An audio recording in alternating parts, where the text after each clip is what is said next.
Your password just traveled across the internet in plain text. Anyone intercepting the traffic could read it. As a secure shell, it lets you control a remote computer from your terminal. Most servers have no monitor, no keyboard, and no mouse. They're sitting in a data center, so you type a command on your machine, and it executes on a machine somewhere else in the world. Before SSH, remote access used Telnet. Telnet sent everything in plain text. Passwords, commands, responses.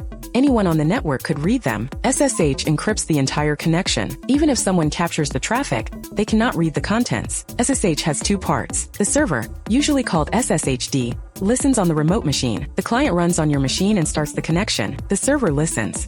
The client connects. You type a command like SSH user at server. Two things happen. First, they build an encrypted tunnel. Second, the server verifies who you are. There are two common ways to authenticate: a password, or SSH keys, which is what most professionals use. Keys come as a pair: a public key and a private key. The public key lives on the server. The private key stays on your machine.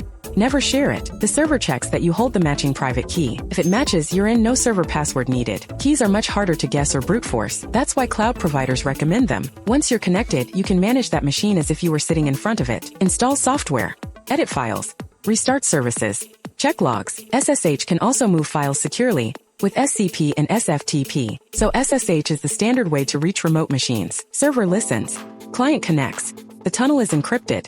Your identity is verified. The private key never leaves your machine. Simple and powerful.